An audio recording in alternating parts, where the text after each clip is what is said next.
This session is entitled Leaders That Sustain the House.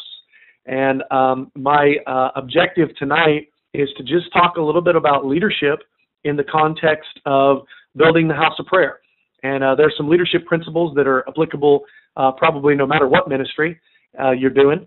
And then there's some leadership principles that are tied specifically to building the house of prayer and kind of putting all that together. I know that when we started, I was eager and I would love Jesus, but I really didn't know how to lead. At least not like some of the things I've learned over the past 7.5 years. And so tonight's really aimed at just giving some of the practical instructions about leadership in the context of seeing a prayer ministry built. And so if you're in the notes, you can see under number 1, Roman numeral number 1, says understanding your role as leader. And I've put a few little tidbits on here, a few key points that I think will help to just kind of, invigorate and give a little bit of direction. Part A just says you need to lead. I would think that probably the single greatest hindrance or the single greatest strength to a house of prayer is to the successful leadership of a house of prayer and growth of a house of prayer is the leader, the director, the one in charge, the person who's the, kind of the founder or whatever your title might be, leading well. And that good leadership will help things flow so much better. And inexperienced leadership just gives us a lot of room to grow. Like I said, I started off a very inexperienced leader, but there were some principles that I learned along the way that have really kind of helped. So leadership in its simplest definition is about taking steps that you want for others to follow you in.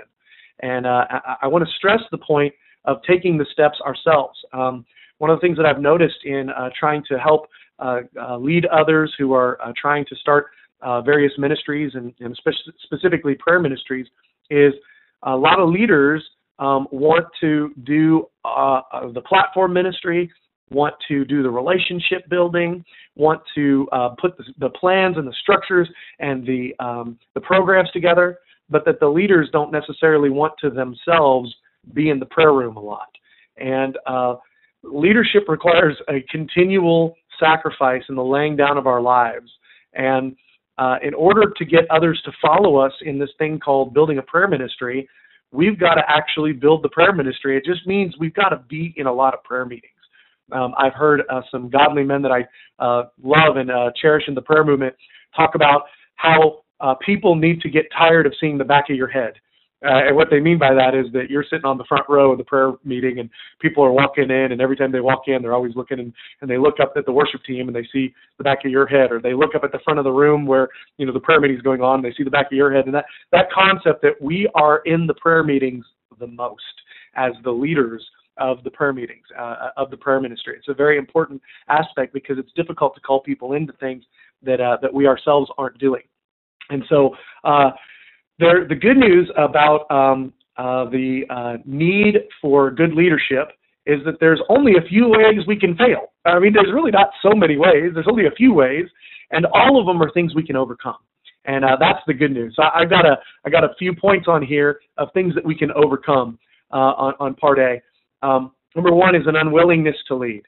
We must be willing to lead in doing the hard work that we're asking others to do, namely a commitment to prayer. But not only, there's been times when, I've needed, for the people in our community or whatever to stay after and do extra hours to help with this thing so we can get this thing done. And it's been important that I've been there with them, serving, getting my hands dirty, it's spending those long hours. The point would just be that we're not asking others to do something that we ourselves aren't willing to do. It's a real point that rallies people around the leader because they see, wow, they're with us, they're doing this, they're working hard, they're staying up late, they're there at the early morning prayer meetings, they're going for it, they're doing it just like we are, and that's just important. And I know probably all of you guys are already doing that. I just want to tell you, people are watching, and they're encouraged, they're gaining strength by your willingness to do the hard work. That's a great strengthener. I put on here in the notes that my suggestion for prayer ministries is that they start doing daily prayer meetings even at their start. and doing, if you can't do 7 days a week, do at least Monday through Friday at the same time. And the idea with that is that you're setting into your schedule, wow, I'm in daily prayer meetings, and then I'm calling other people into daily prayer meetings, and it's difficult to call people into daily prayer meetings if we're not ourselves doing daily prayer meetings. So that's kind of part of the philosophy there. On the notes, I'm now on number 2. En las notas, en número 2. Under understanding our role as a leader.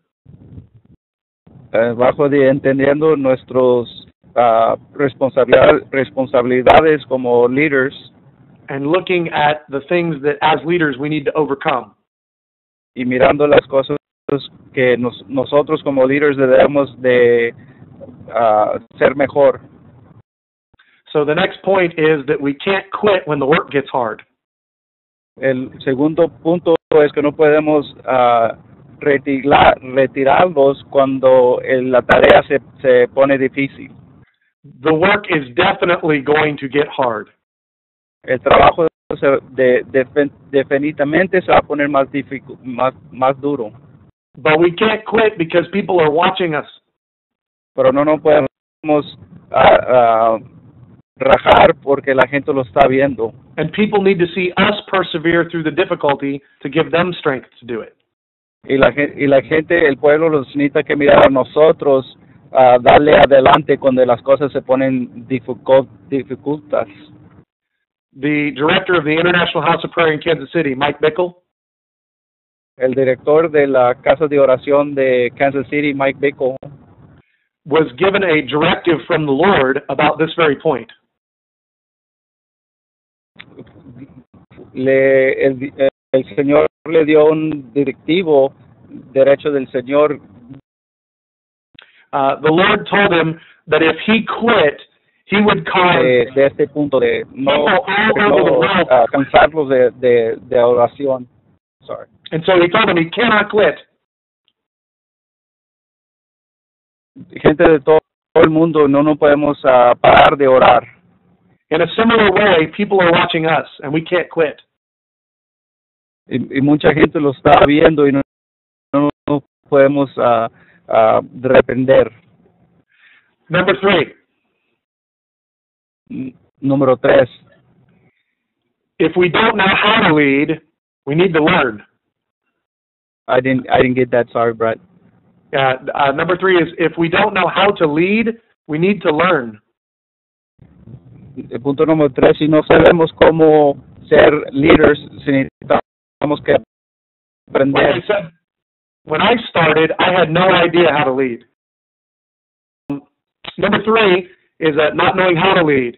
My suggestion is for anybody who feels like you don't really know what to do as a leader or how to lead your ministry, get in relationship with others who have already gone before you. They've already built a prayer ministry. They're already doing it. Let Jennifer be a resource to you, or us in Dallas, or some other houses of prayer that are already building. If you don't know what to do or how to lead, follow their example. They'll give you a bunch of great ideas, and you'll learn so much along the way.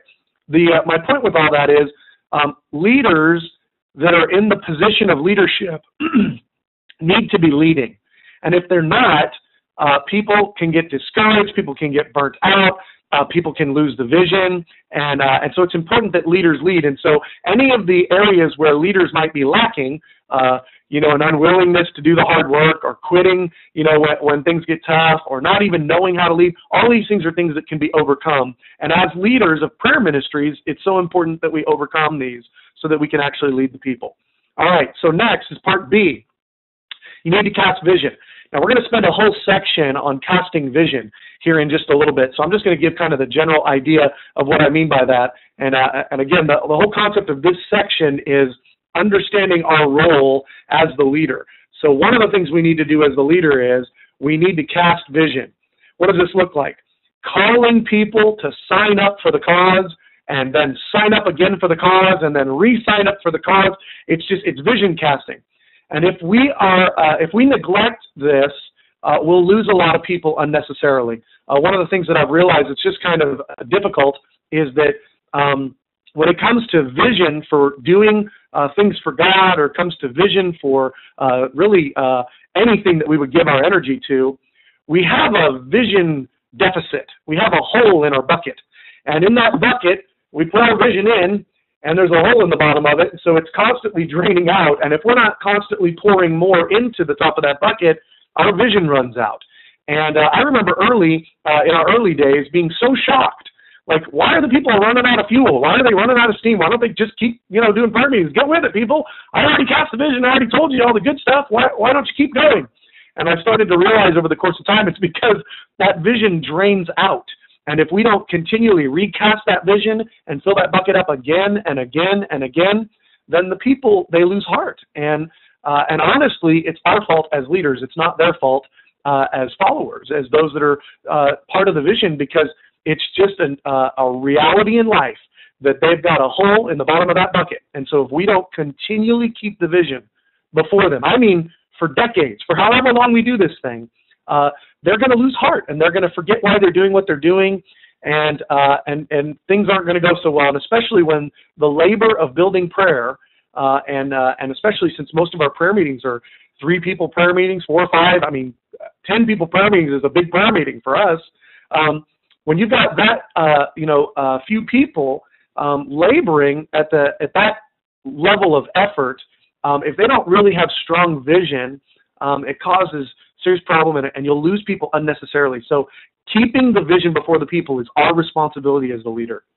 Next is, I'm on part C, bottom of page 1. Our role as leader, we need to be recruiting people. What do I mean by that? Well, part of our job as leaders is to get the word out about the ministry that the Lord gave us. It's part of the vision casting, but it's more than vision casting with those that are around us. It's trying to get vision for what we're doing in front of people that don't normally come to our meetings. So, you've got 3 people come to your prayer meetings, or 10 people in your ministry, or 20 people in your ministry, whatever the number is. You want to try to get that number to grow, because the more people that know about what you're doing, the more people you have the opportunity to cast vision to. And the more people that have the vision of what you're doing, the more night and day prayer that you can build, and the more fun it is together as a community, and the easier it is because you're not having to only rely on just a couple of people. And it's our job as the leaders to recruit people, or to get the vision out about what we're doing. A general rule that I wish it was different. Man, I prayed 100 times, Lord, bypass this rule, do it differently. He just hasn't much yet. A general rule is most people aren't going to come to your prayer meeting because they had an open vision from God. Most people are going to come to your prayer meetings because they were invited by somebody, or because they saw a flyer, or because they saw something on Facebook, or because, they got a card that said, hey, come to our prayer meetings. Or most people are going to come visit your prayer meetings because of some effort that you did as the leader to promote the prayer ministry, to recruit people, to get people to come in. And again, that can be, personal relationships. It can be, inviting people, at the coffee shop you go to. It can be developing prayer cards and sending those out, or doing a mailer, or, 100 things. There's no end to it. But my point is, as the leader, we need to be responsible to make sure that we're getting the word out about our ministry in as many ways as we have the ability. That can be talking to small groups at churches. If you get an opportunity to be able to spend 10 minutes at a local church service and kind of cast the vision a little bit, that's another way. We created these little business cards, and on the back it's got a map, or our prayer schedule on it, or something to just hand out, just little things. But every little thing helps in trying to get the vision out, to recruit people, to let people know. And you just kind of want to constantly be doing that as a part of your regular efforts. And I would include even spending time with some friends of yours that are helping you out in the prayer ministry, whatever team you already kind of have. I would include spending some time brainstorming ideas. Hey guys, what are some ways that we can let people know about what we're doing? I think that those labors are very helpful, because most people aren't going to come to your prayer ministry because they saw a sign in the sky. They're going to come because of some just normal human effort, like their friend invited them, or they saw a flyer. That's just how people are going to find out about it. So it's our job as leaders to make sure to get the word out. Next, as leaders, as the leader of the ministry, we want to provide training. This is a great way to even help promote the ministry, because you may be like, well, man, if I made a flyer, I don't even know what I would put on the flyer. Well, do regular trainings. These trainings can be training prayer leaders. It can be training people in your model. It can be how-to workshops like, how to do simple prophecy, or how to pray the apostolic prayers, or how to minister to children, how to run a kingdom business. You can do a lot of different things. Each of you have your own skill sets and things that you're good at. Offer training that can relate or connect to your house of prayer, and then promote those things. Promote them on Facebook, promote them, in flyers, promote them in e-flyers, all those different things. But invite people to come to trainings. These trainings do more than offer an opportunity for recruiting. These trainings also help your ministry run smoother. Just think about if everybody in the ministry, even if it's 4, 5, 10 people, whatever the number is, think if all of them knew how to prayer lead. Well, man, that helps things run better. Think about if all of them understood how your model worked. Well, that's helpful. Well, rather than just kind of hoping they catch this stuff on the fly, plan a training. Do a 1-hour training night to train everybody as a prayer leader, even if not everybody's going to prayer lead. Do a training night. That's so helpful. Do a training on all these different ideas, and there's 100 more that we could give you ideas about if you're wanting to know what trainings to offer. But my point is, offer ongoing trainings. Do something once a month or once a quarter at least to give people an opportunity as something to connect to. The other thing this does is it builds community. People love to kind of do something together. You remember when we did that training together and we learned that stuff? Man, God really impacted me. That was great. Hey, he impacted me too. And you're creating the opportunity for people to kind of go on a journey together, and you're forging community that way. So ongoing trainings is just a super valuable piece of the pie, and you want to make sure as the leader that you're facilitating those because it just so much helps gel the community, give them practical instruction, and it also gives you something to invite people to. I've just found over the years, it's so funny, I may not be able to get somebody to come to a prayer meeting. Like if I advertise, hey, we're having a prayer meeting, they may not come. But if I tell them that we're going to offer this training on such and such or whatever the thing is, they'll come to the training, and while they're there, I'll get to talk to them about how important prayer is, and then they'll come to the prayer meetings.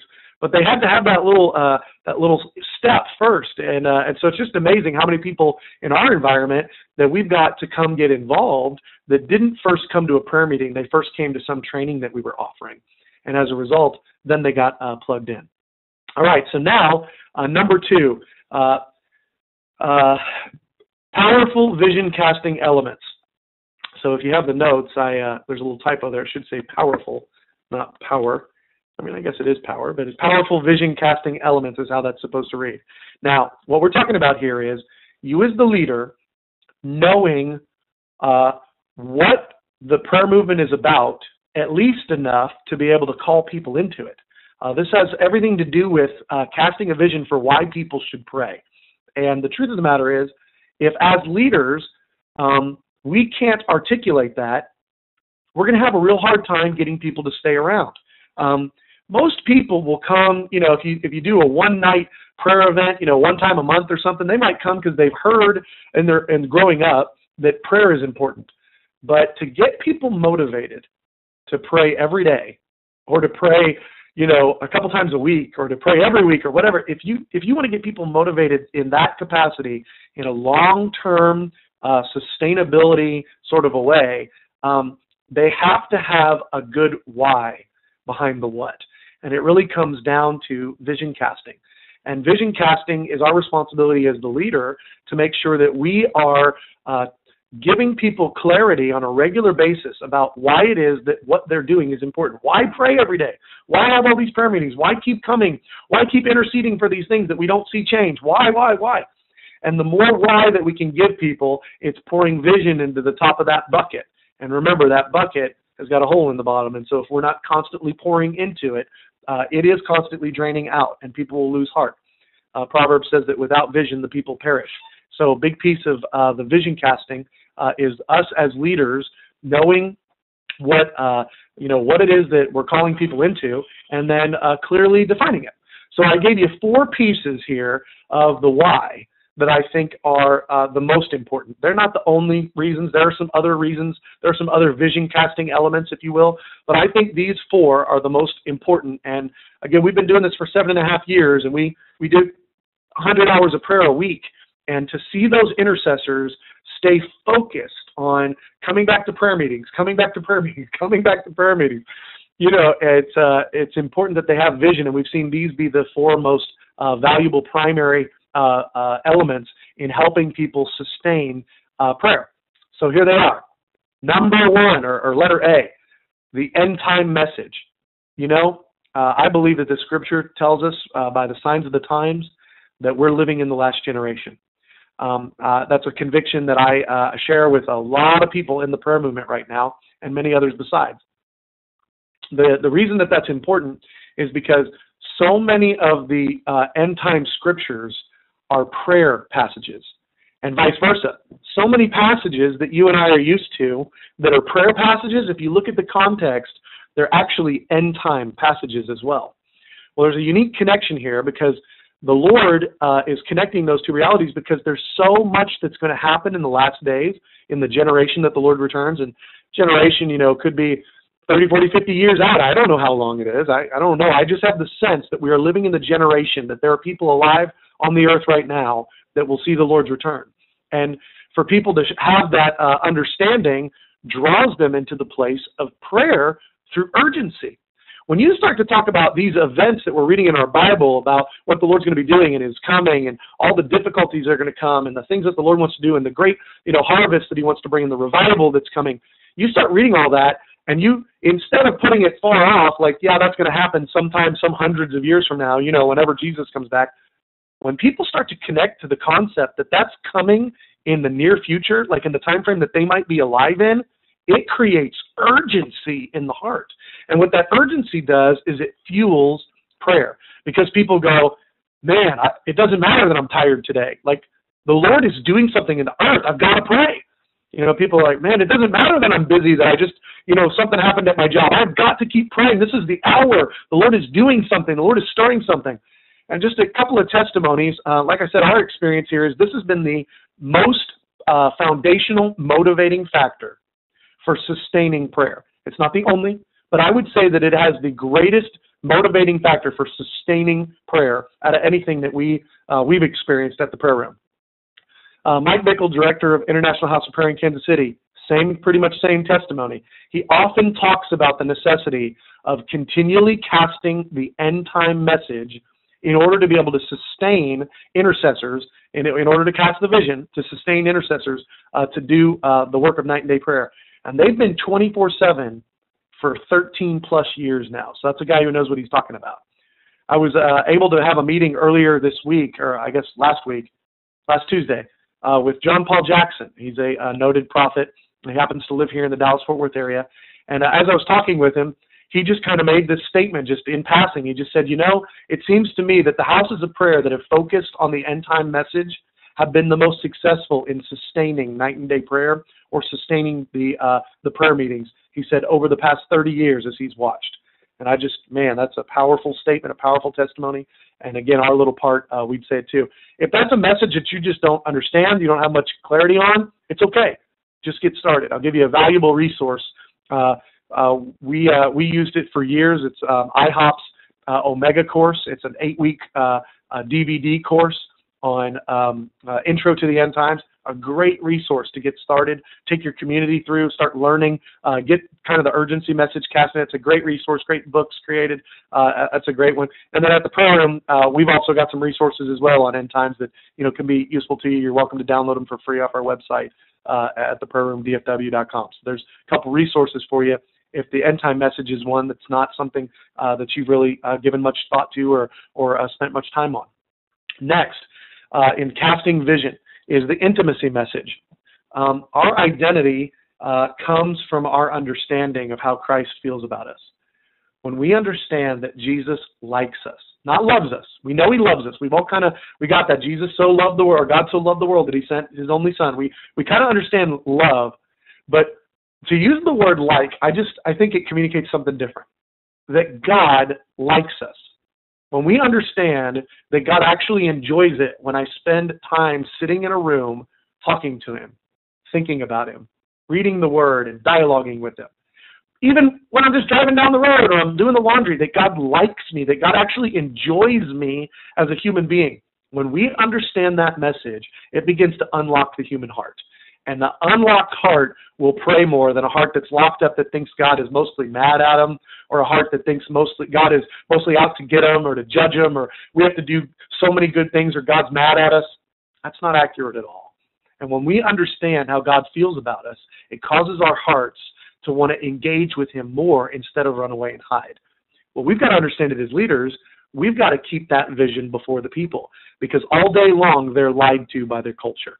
All day long they see TV ads and commercials that say this about them, and they heard this from their boss and that negative thing from their coworker. And all day long they're getting bombarded with who they are, and they're getting told an identity about themselves that's not accurate. We need to constantly be casting the vision about how Jesus feels about them, and that is Jesus delights himself in his people. He loves his saints. We're the apple of his eye. And to understand that really has a profound effect on the human heart. And a heart that understands that God likes them is far more willing and able to spend time in the place of prayer talking to God. A heart that thinks God's mad and distant and doesn't listen and is upset with them, they're going to have a hard time staying motivated to come and pray every day. It's just a human fact, about our heart. I gave you in the notes Matthew 22, 36, and it just talks about the greatest commandment. And Jesus said to love the Lord your God with all your heart, soul, mind, and strength. This is the first and the greatest commandment. In order for us to love God with our all, we have to first understand that he loves us with his all, or we won't have the power to keep going.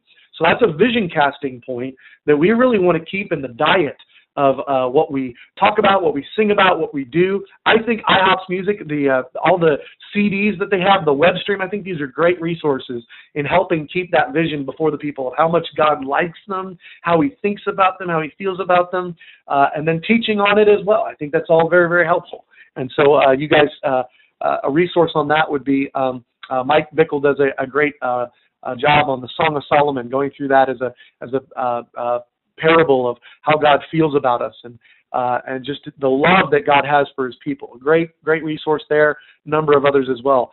What I'm doing in this section on this powerful vision casting elements is I'm really doing twofold. One is I'm casting a concept of what the vision message is, so end times, intimacy, and then I'm also trying to give you guys some ideas on how you might be able to go a little bit deeper in the message, because I recognize that we all start off with zero clarity. I mean, that's how we all start, is I don't understand this idea at all. I'm trying to give you some key points that are very helpful in keeping intercessors motivated. And if these key points are points that you're not real familiar with yet, or that you can't teach with much articulation yet, that's okay.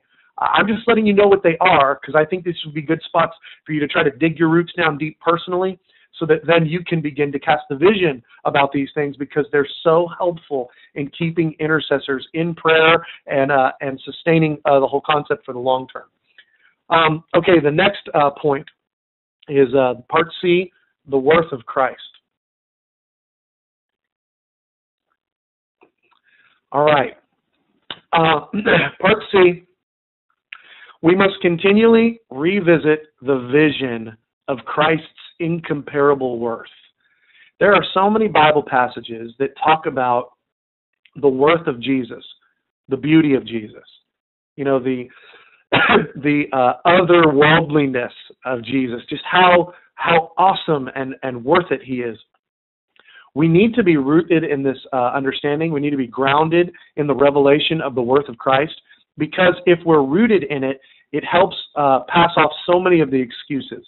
It helps us to press through so much than if we're not thinking about the worth of Jesus. So little, concepts are, when our flesh is screaming at us to quit, to stop praying, to get out of that prayer room, to go away, we've got to have something that's anchoring us to stay in there. And the simple fact of the worth of Christ, just thinking about him and going, he's worth my time. He's worth my love. He's worth my effort. Nothing can challenge his worth. It doesn't matter if I had a bad day. That doesn't affect how worthy Jesus is. Jesus is worthy of all praise. It doesn't matter if I'm busy in my personal life or at work. Jesus is still so worthy. We've got to cast the vision for the worth of Christ, the supremacy of Christ above all things, because that has the power to get rid of excuses. It has the power to remind us about what really matters, to help us to reprioritize the things that really matter and the things that don't matter. It's so important that we keep that before us and that we keep it before those that we lead. Otherwise, a busy work schedule is going to wind up causing somebody to think prayer isn't important anymore. They drop it on their priority list. But if they remember, wow, Christ is supreme over all. He's coming back. He's the Lamb worthy. He gave his life for me.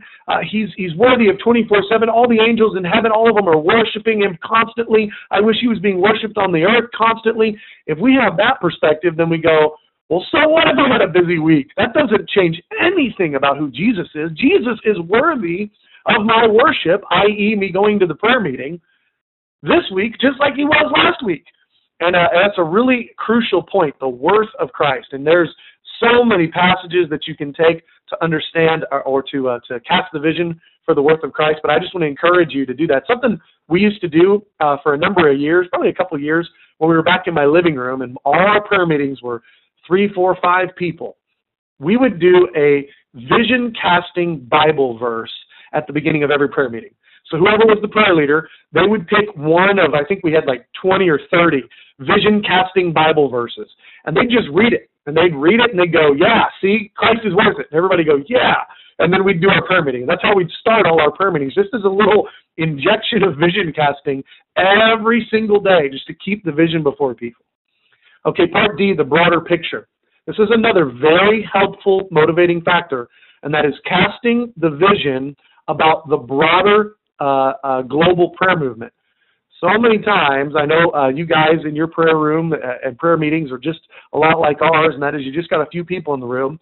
And those few people, if they just look around the room and all they see when they think about the prayer movement is that gal over there and that guy over there and this guy who shows up late every time, they get depressed. They go, man, this is so hard. They get Elijah syndrome and go, there's only, it's only me, Lord. There's nobody else out there. Well, we got to kind of cast the vision for the other 7,000, that haven't bowed the knee in Elijah's story. What we need to do as leaders in casting vision is we want to understand what the Lord is doing in the prayer movement. Share stories about what's going on in other houses of prayer, about the expansion of the prayer movement across the earth, about what's going on at some of the missions bases in America, about the networks that are being birthed, about all the initiatives of night and day prayer that are going up in every nation, about the places in the earth that have never heard of IHOP, they've never heard of a prayer movement, they've never heard of any of that, and that in the last few years, the Lord's been stirring them to start night and day prayer ministries, and they didn't even know why. They didn't know it was connected to anything. You want to know these stories. You want to hear them. You want to talk about the old stories of Herrnhut, and the Moravians back in Herrnhut, Germany, and Count Zinzendorf. You want to share the stories about Bangor, Ireland, and Kumgal, and those guys. You want to know some of these stories, and St. Patrick and the original Valley of Angels, prayer meeting that started there later. And you just want to know these stories so that you can cast vision to people about what's going on. Some additional resources that are helpful are the transformation videos. I think are very helpful. They cast a vision for a broader prayer movement, what's going on, and God answering prayer and bringing revival. I think all those things are helpful. So that section was all about you and me as leaders casting vision, and really goes down to us figuring out what are the points that we need to cast vision on, learning those points, understanding them, and then teaching people and casting the vision and keeping those ideas before them. And again, if you feel like, wow, some of those I don't really know anything about, that's okay. Just go learn them. I mean, I didn't know about any of these things either. This was all brand new information to me. But these points are so crucial to the house of prayer and its success, because the truth of the matter is, where there is no vision, the people cast off restraint. And when there was vision yesterday and not today, they're already one day closer to casting off restraint. And so we just want to keep the vision before the people. All right. Number 3, those who lead alongside you. So now what I want to do here in this section is we're talking about how to lead or grow leaders that are sustaining the house of prayer, build leaders that are sustaining night and day prayer with you. I want to touch in this section on the leaders that are going to lead along your side.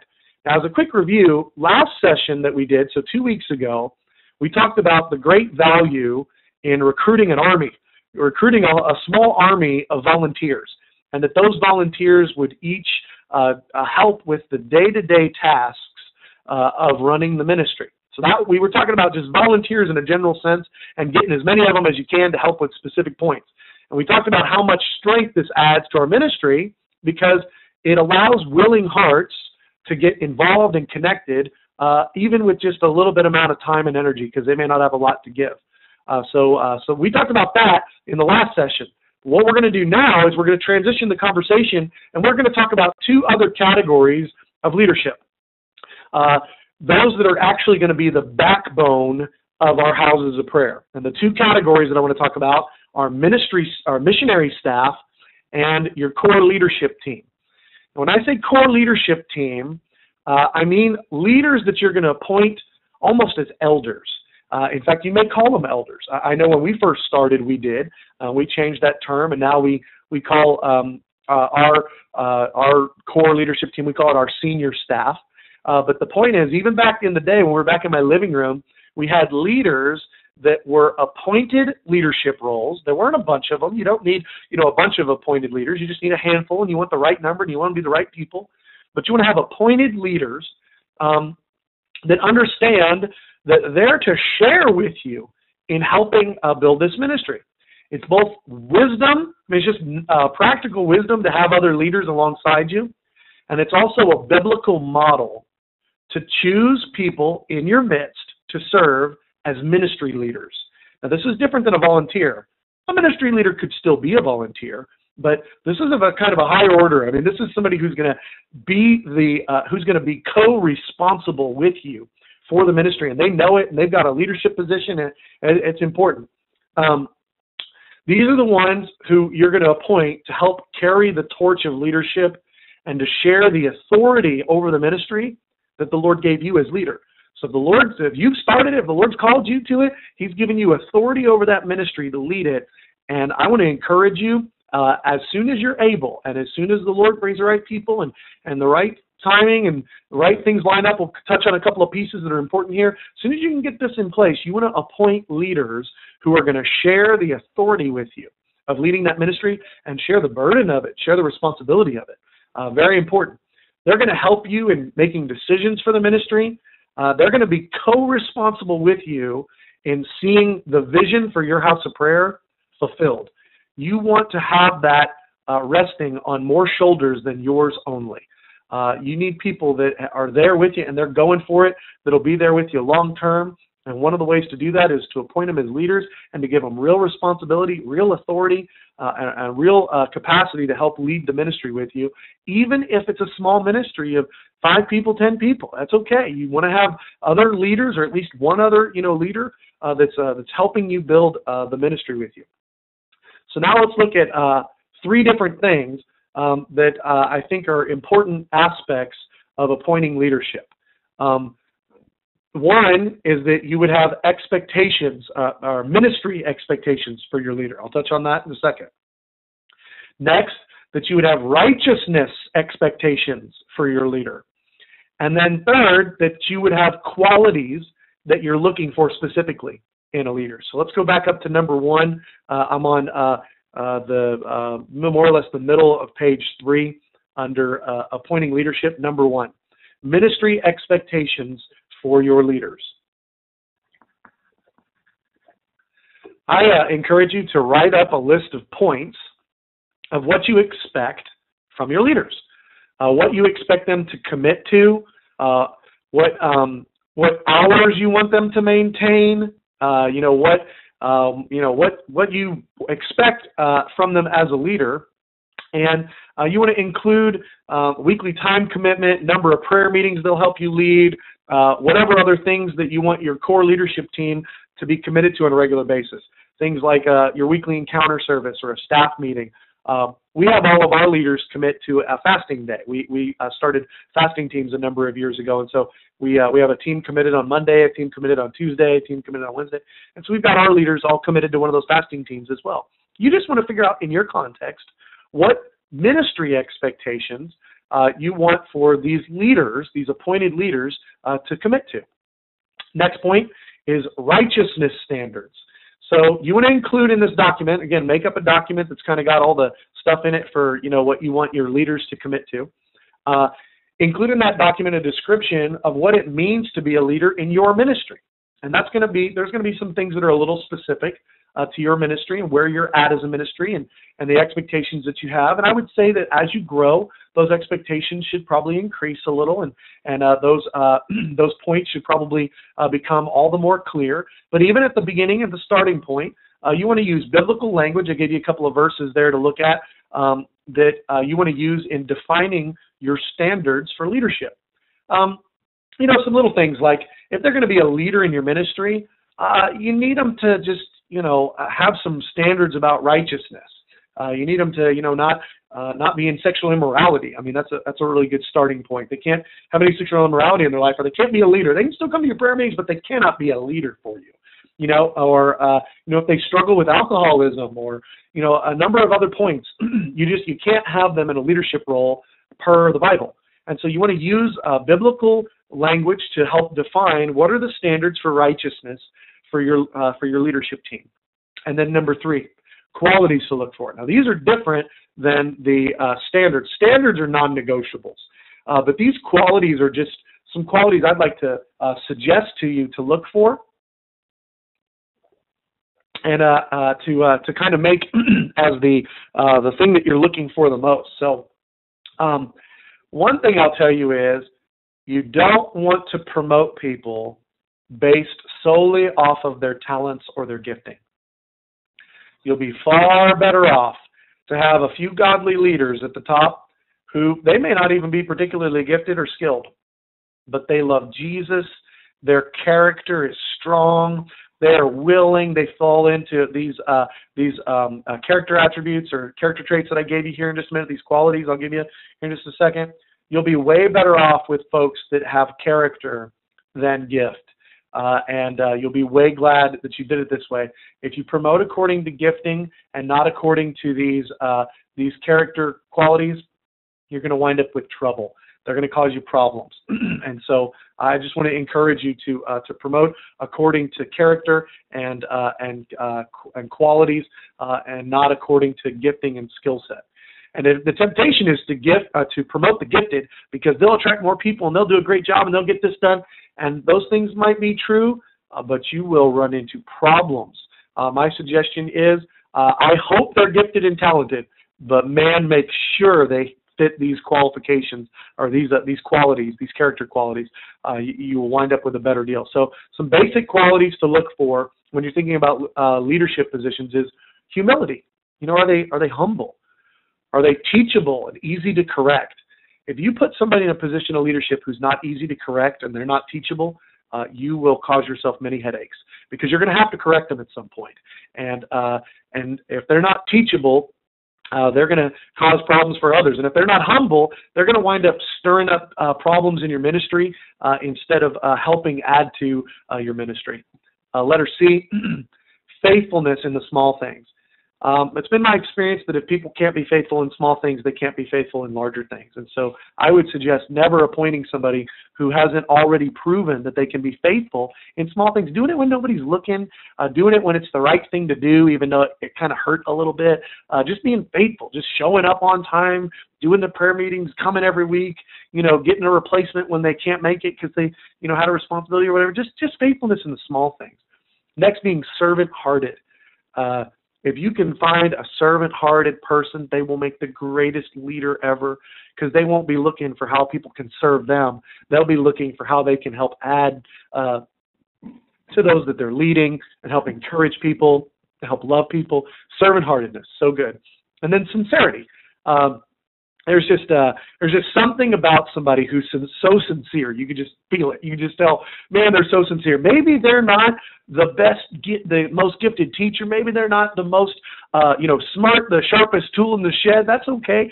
Sincerity. Oh my gosh, that will go so far. So those are some qualities to look for in appointing your leadership. All right, now moving down to part B, the second category of those that are going to be leading us alongside you. and that is missionary staff. Missionary staff are going to be those, I mean, if you're in a ministry setting where you have the ability to hire part-time or full-time staff because you have the finances to do that, go for it. Do it tomorrow. But I recognize that a lot of you, like us, don't have the finances to be able to pay somebody a salary. But that doesn't mean that you have to be stuck and never have any paid staff.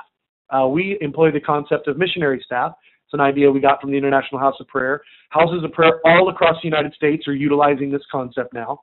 And the idea is getting people to do the House of Prayer as their full-time or their part-time job.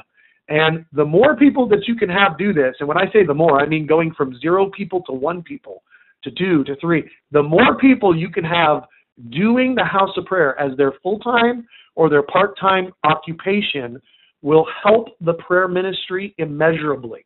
Your operations will all of a sudden flow smoother. You'll be able to get more people around. Things will work better. The finances will work better. You'll be able to get so much more done. Things will run better. And in addition to that, you'll be able to get so much more prayer meetings done.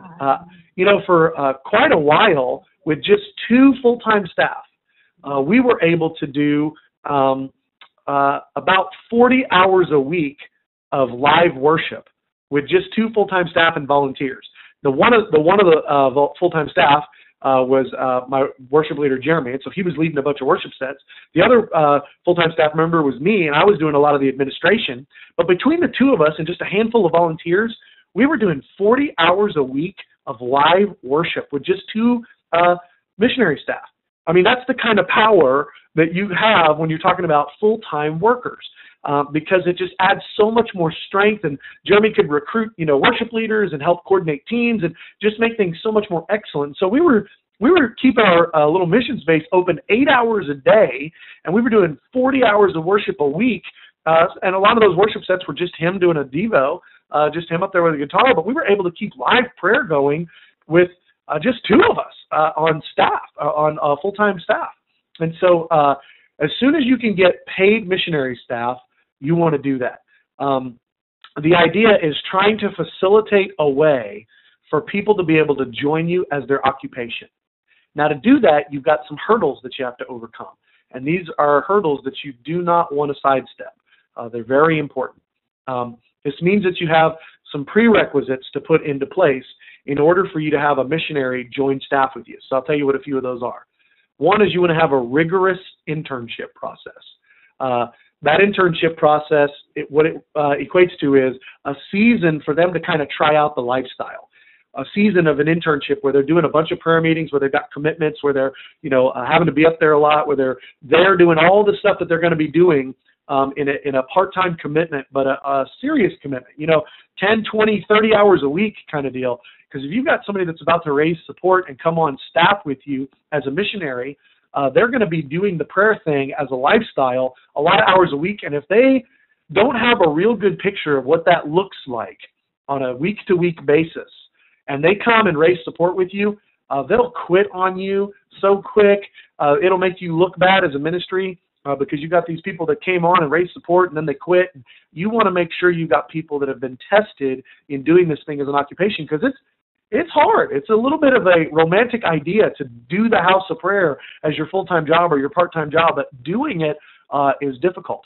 And so you want people to have gone through a season of that before they come on staff with you. Second is the support-raising process. IHOP Kansas City has a support-raising process. We offer a support-raising course at our missions base. You may learn, some other support-raising concepts from some other missions organizations, but you have better have a support-raising process that you're going to give these people, because it's not fair to expect that people are just going to be able to raise support on their own without any idea of how to do that. You want to have a good support-raising process. And so I encourage you to link up with a ministry that already has a good support-raising process, learn what they do, adapt those principles, and then bring those ideas back for your missions base or your House of Prayer or whatever, your version you're doing, so that you can get staff to help you, do this. Third point would be established staff requirements. The idea is that you've got specific things that people are committing to as being a staff member. And part of that means you need, as a ministry, to have gotten to a certain level of weekly activity as a ministry, because it's difficult to justify raising support as a missionary if what they're raising support for is, 6, 7, 8 hours a week of prayer. You need to kind of have a few prayer meetings going so that when they're raising support, they can say, hey, I'm going to be doing, 15 hours of prayer a week, or, at least 10 hours of prayer a week, and also these administrative things, if they're doing part-time or if they're doing full-time, you really need to have a bunch of prayer meetings going so that people can, sell the fact that they're raising support to do a full-time job. And so you want to have staff requirements that include how many prayer meetings they're going to do, that they're going to be a part of the training or the equipping, that they'll be there for the encounter service or your weekly training that you're doing, all those different things. You want to have some staff responsibilities that they're committing to as part of the help for them, really, to sell the concept of raising support to do this specific job description that the ministry already has pre-assigned, pre-described, and a job description written out. So those are some prerequisites to missionary staff. And again, it may sound like a lot of work to get missionary staff. It is a lot of work. It is way worth it. The more missionary staff you have, and again, I mean going from 0 to 1, the more missionary staff you have, the more you can get done, the more prayer you can offer, the more excellent things are, the better the training is going to be. It takes things through the roof to get people to raise support as a part-time missionary or a full-time missionary with your ministry. All right, skipping down to the bottom of page 4, and I'm going to go quickly through this that we can go to the question and answer and not spend too much more time on this teaching time. Part 4, Roman numeral number 4, is leading your workers. And I just want to give you a couple of tips. I'm just going to touch on them ever so briefly about leading your workers. I found out the most interesting thing when I started prayer meetings, and that is that I somehow became a people manager. And I had no idea. I thought I was going to be a prayer leader, and I was a prayer leader. But, man, I found out real quick that if I didn't learn how to manage people, this house of prayer thing just wasn't going to work. And so all of you, I just want to congratulate you. I'm knighting all of you tonight as people managers. You have been called into people management, whether you want to be or not. Being the leader of a prayer ministry means being a manager and managing people. So you have a new set of unexpected responsibilities, and the main responsibility of a leader, of a manager, is to keep your workers working. And it's hard. It is hard to keep people working. It's easy to get them to start working. It's hard to keep them working once you got them started. And so I want to give you some managerial skills, managerial ideas, so that you can help keep people leading. If you don't learn how to manage people, you are going to always have to do everything yourself, number one, or number two, you're going to constantly be frustrated with those that you're leading. So here are some simple concepts, helpful tools that will help you lead people. Part A, give them measurable goals. You want to keep people productive. You want to have them have weekly goals, long-term goals, keep new ideas in front of them, give them the freedom to exercise creativity and initiative in developing their role further. But it's important to cast clear vision, give clear instruction, give measurable goals, and make your expectations known that each person knows what it is that they're responsible for. An easy way to do this is to create job descriptions and to write out clear job descriptions for each person. This helps everybody have a clear vision for them to know what to be working on. That way that there's no lulls in their work, that they're actually working on things on a regular basis because you cast a clear vision for what measurable responsibilities they have. Part B, follow up. Let me say it this way. Follow up, follow up, follow up, follow up. Oh, man, I wrote a little line in here that I think is kind of cute, but I think is very accurate. It's the last line of Part B. If you don't inspect what you expect, you'll regret what you do get. And then, man, I'm just telling you right now as a leader, you want to follow up every time. If you're expecting somebody to do something, Send them a real quick follow-up email, real quick follow-up text, real quick follow-up phone call. Hey, so-and-so, that thing that we talked about yesterday, how are you coming on that? Oh, I totally forgot. Okay, well, let me know how you're doing. I'll call you tomorrow. You got to become expert at being gentle, because people don't like it when you get horsey with them. You got to be gentle, but you've got to learn how to follow up on your expectations. There's maybe an intrinsic flaw that is unique to my generation. I don't know. Maybe it's not every generation, but I know my generation and the generation behind certainly has this intrinsic flaw, and that is our yes means almost nothing. Yeah, I'll do that, and then we do nothing. Yeah, I'll work on that, and then we don't really work on it. I don't know what it is. It is this nightmare of leadership. But the majority of people, if you don't follow up with them, they're not going to do the work. Or they'll do a little bit of it, but they won't finish it. Or they'll do it, but they won't do it the way that you wanted. And then the communication will be bad because they'll finish it, and it won't be the way that you thought that they were going to do it. And really, if you'd have just followed up with them, you'd have been able to smooth things over. I want to encourage you as leaders, follow up with the people that you're leading. If you don't inspect your expectations, if you don't follow up with them about the things that you expected that they're going to do, because they said they'd do it, if you don't follow up with them, I can promise you're not going to like what you get. And so you just need to build that into your leadership structure. And then part C is validating them. If people don't feel validated, they're going to quit. If people don't feel validated, they won't want to start stuff. It's been my experience that that good leadership has the ability to influence people positively, no matter what the work is.